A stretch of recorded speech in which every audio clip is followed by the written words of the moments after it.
Hello friends, welcome to our platform. कैसे हैं आप लोग? आशा करता हूं कि स्वस्थ होंगे।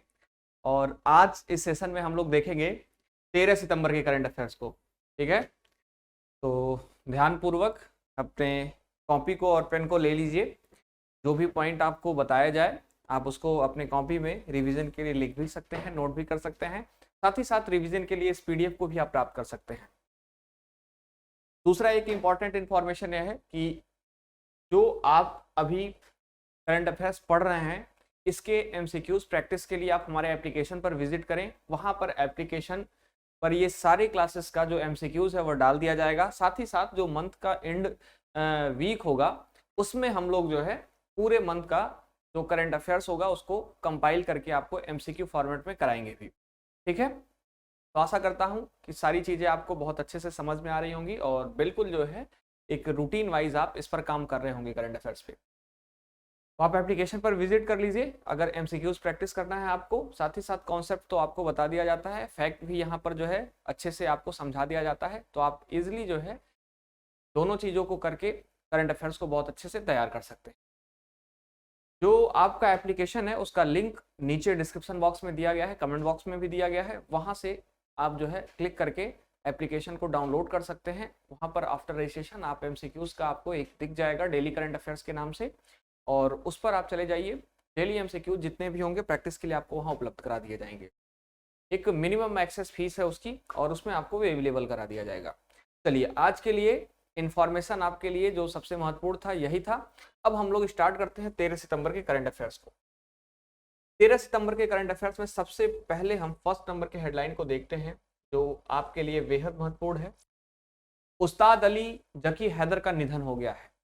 कौन थे उस्ताद अली जकी हैदर और किस क्षेत्र में यह काम करते थे, उनके बारे में समझेंगे। और फिलहाल आपको यह ध्यान रखना है कि इनका अभी 50 वर्ष की उम्र में हाल ही में नई दिल्ली में निधन हुआ है। अगर बात करें उस्ताद अली जकी हैदर का तो यह एक प्रसिद्ध रुद्र वीणा वादक थे और वह जो है उस्ताद असद अली खान के शिष्य थे। आप सुने भी होंगे, अगर आप संगीत घराना को पढ़े होंगे अच्छे से तो आप जानते होंगे इनके गुरु के भी बारे में और उस्ताद अली जकी हैदर के भी बारे में। साथ ही साथ यह जयपुर बिनकर घराने के ध्रुपद की खंडर बानी या खंडहर बानी शैली के अंतिम प्रतिपादक थे। ठीक है, अब इनका निधन हो गया और इनके निधन के साथ रुद्र वीणा की इस प्राचीन परंपरा का अचानक और दुखद अंत हो गया है। रुद्र वीणा का एक लंबा इतिहास रहा है और इसे जो है मुगल शासकों के समय से पहले के मंदिरों के डिजाइनों में देखा जा सकता है। इसका पहला उल्लेख जैन उल अबिदीन 1418 से 1470 के बीच जो जो वर्णित चीजें हैं इसमें इसके शासनकाल के दौरान दरबारी दस्तावेजों में इसका जो है उल्लेख पहले देखा गया था और मुगल दरबार के संगीतकारों के बीच भी यह मशहूर हुआ था। थोड़ा सा देख लेते हैं हम लोग जो आपका रुद्र वीणा है। देखिए, वीणा को अगर हम देखें तो मुख्यतः दो प्रकार के वीणा होते हैं। माँ भगवती, माँ सरस्वती को आपने वीणा बजाते हुए देखा भी होगा। तो वीणा मुख्यतः दो प्रकार के होते हैं।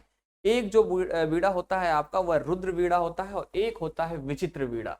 ठीक है, विचित्र विचित्र वीणा।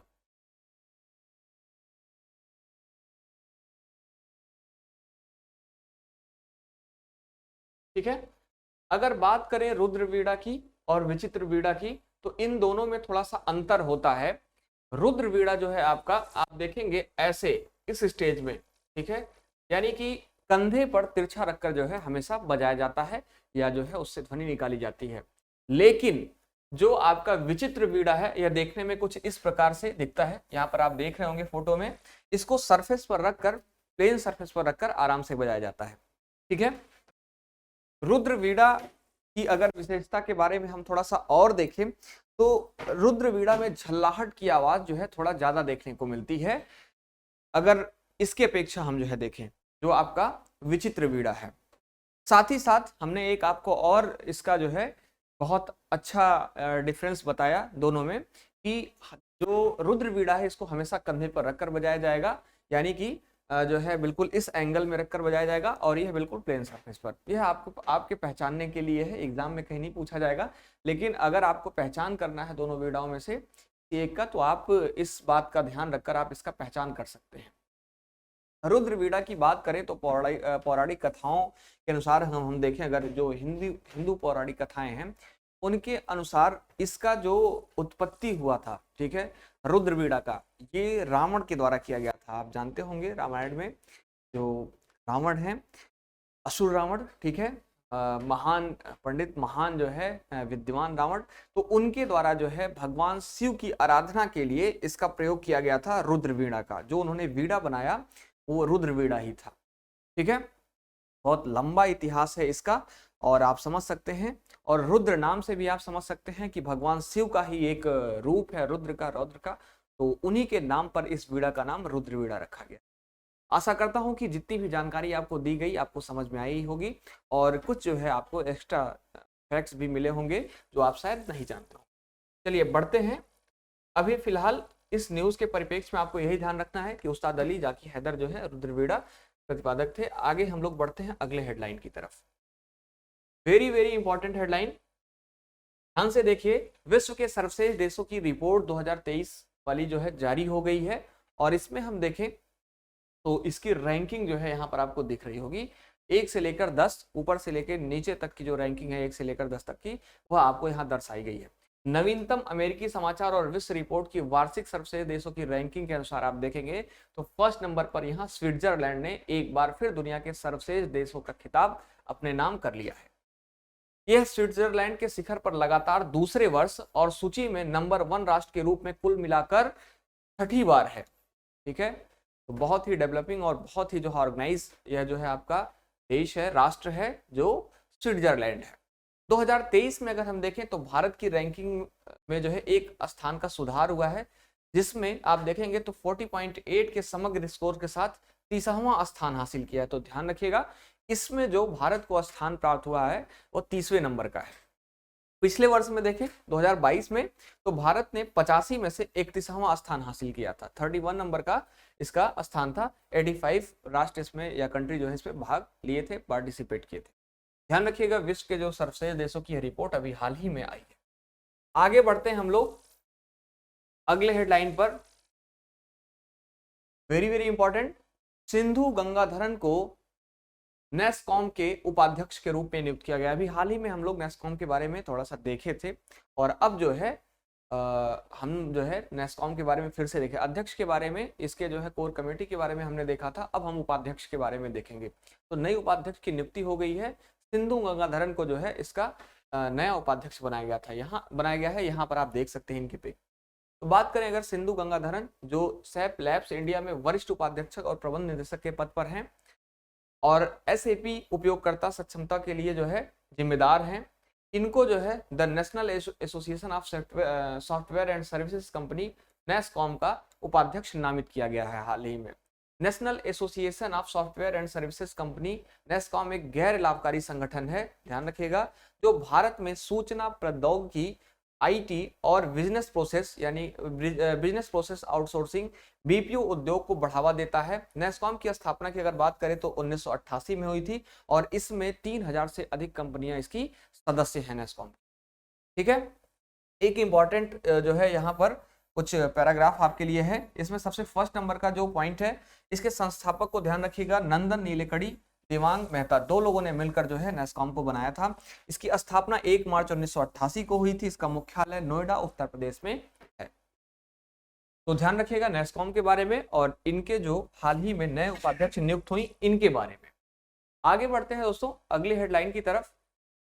भारतीय नौसेना और उबर के बीच एक समझौता हुआ है, ठीक है। क्या हुआ है इसको देख लेते हैं।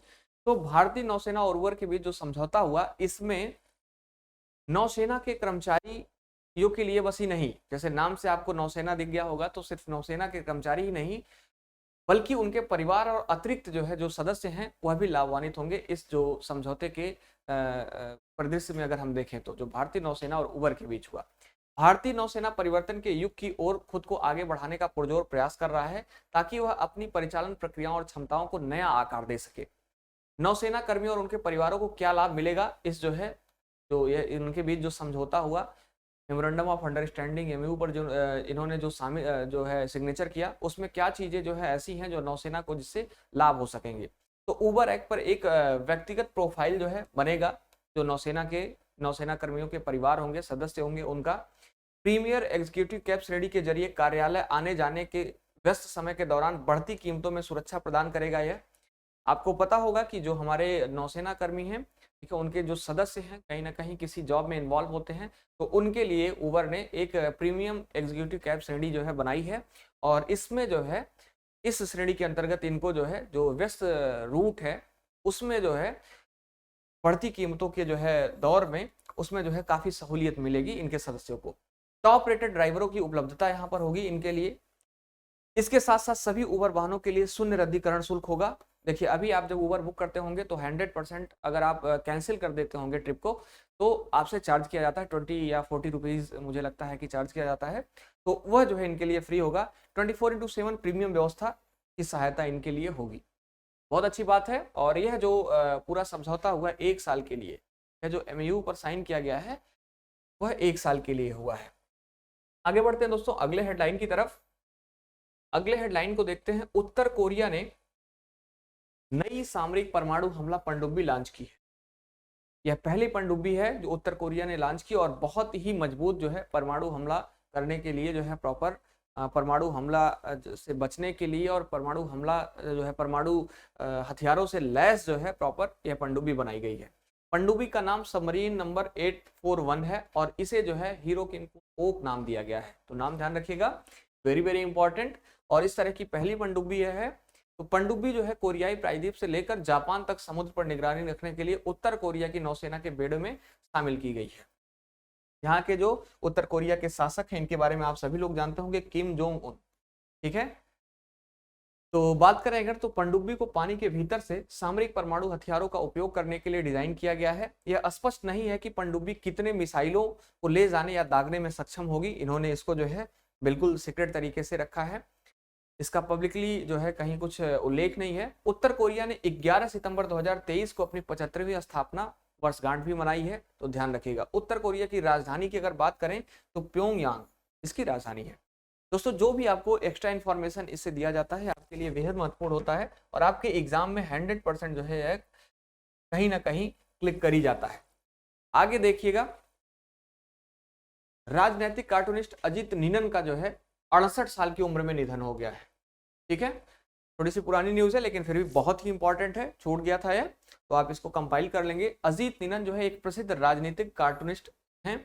आपको ज्ञात होगा, आप अगर दैनिक जागरण या सहारा या जो भी पेपर पढ़ते होंगे, राष्ट्रीय संस्करण का खासकर कोई पेपर पढ़ते होंगे, तो कहीं ना कहीं किसी ना किसी पेज पर एक कार्टून दिखता आ रहा होगा जो राजनीतिक पार्टियों को लेकर हो सकता है या किसी एक विशेष व्यक्ति को लेकर हो सकता है, और जो है कार्टून के जरिए उनको जो है कुछ एक्टिविटी में दर्शाया जाता है। तो एक उसी प्रकार के कार्टून को डेवलप करने वाले एक महान कार्टूनिस्ट थे अजीत नीनन। ठीक है, इनका 68 साल की उम्र में निधन हुआ।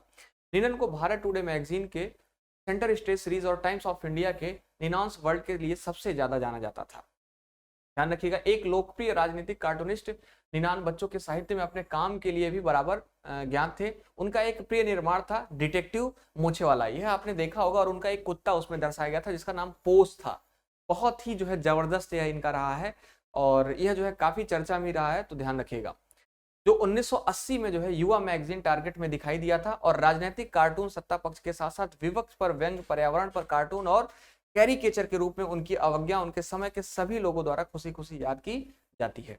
तो ध्यान रखिएगा, यह एक महान कार्टूनिस्ट थे, राजनीतिक कार्टूनिस्ट थे, साथ ही साथ जो है पर्यावरण पर भी यह कार्टून या स्केचिंग जो है करते थे। आगे बढ़ते हैं हम लोग अगले अपने न्यूज की तरफ या अगले हेडलाइन की तरफ। तो भारतीय मूल के लेखक हैं जिनको ब्रिटिश अकादमी पुरस्कार के लिए शॉर्टलिस्ट किया गया है। देखिए पुरस्कार इनको मिलता है कि नहीं, लेकिन अब इनको शॉर्टलिस्ट कर दिया गया है। तो भारतीय मूल के लेखक 2023 ब्रिटिश अकादमी पुस्तक पुरस्कार के लिए जो शॉर्टलिस्ट किए गए हैं उनमें सबसे पहले नाम आता है नंदिनी दास का। यहाँ पर आपको नंदिनी दास का पिक्चर दिख रहा होगा और साथ ही साथ क्रिस मंजापरा का। ठीक है, यहाँ पर यह जो है 6 विश्वव्यापी लेखकों में यह शामिल हैं जिन्हें जो है आप देखेंगे तो जब यह जो है अवार्ड से अगर सम्मानित होंगे तो 25,000 पाउंड पुरस्कार के लिए शॉर्टलिस्ट जो है किया गया है। इस अवार्ड में जो है इनको इतना मिलेगा। दास भारत में पैदा हुई थी, जो यहाँ पर आपको दिख रही होंगी नंदिनी दास, यह भारत मूल की हैं और courting India, England, Mughal India's and the Orions of empire के लिए दौड़ में है। मंजापरा की बात करें तो कैरिबियाई मूल के व्यक्ति हैं ये, ठीक है। लेकिन अगर हम बात करें इनकी तो उनके अफ्रीकी और भारतीय माता पिता हैं, ठीक है। उन्हें जो है black ghost of empire, the long death of slavery and the failure of liberation के लिए चुना गया है। तो ध्यान रखिएगा दोनों लोगों का चुनाव किसके लिए किया गया है, किसके लिए इनको शॉर्टलिस्ट किया गया है। विजेता की श्रेणी 31 अक्टूबर को लंदन में एक पुरस्कार समारोह में की जाएगी। तब तक आपको वेट करना होगा कि इनको अवार्ड दिया जाता है या नहीं दिया जाता है। शॉर्टलिस्टेड है, यह ध्यान रखिएगा। आगे बढ़ते हैं। श्रीमती लहरी बाई को 2021-22 का पादप जीनोम संरक्षक किसान सम्मान से सम्मानित कर दिया गया है। तो यहाँ पर आपको दिख रही होंगी यह महिला जो है, इनका नाम है श्रीमती लहरी बाई। इनको 2021-22 का पादप जीनोम संरक्षक किसान से सम्मानित किया गया। यह सम्मान उन्हें श्री अन्न मोटा अनाज प्रजातियों के संरक्षण और संवर्धन के लिए दिया गया है। राष्ट्रपति श्रीमती द्रौपदी मुर्मू ने 12 सितंबर को नई दिल्ली में श्रीमती लहरी बाई को यह सम्मान प्रदान किया। सम्मान स्वरूप में उन्हें 1,50,000 रुपए की एक धनराशि जो है नगद राशि के रूप में दी गई है और साथ ही साथ प्रशस्ति पत्र और स्मृति चिन्ह भी प्रदान किया गया है। श्रीमती लहरी बाई मध्य प्रदेश के डिडोरी जिले की आदिवासी किसान महिला हैं और वह श्री अन्न के ब्रांड एम्बेसडर भी हैं। ध्यान रखिएगा, यह श्री अन्न जो है उसकी ब्रांड एम्बेसडर भी हैं और इनको अब सम्मानित कर दिया गया है हमारे राष्ट्रपति महोदय के द्वारा। और साथ ही साथ इनके बारे में ध्यान रखिएगा कि ये मध्य प्रदेश से बिलोंग करती हैं, डिडोरी जिले से, राइट। आगे बढ़े हम लोग अगले हेडलाइन की तरफ। अगली हेडलाइन को देखिएगा।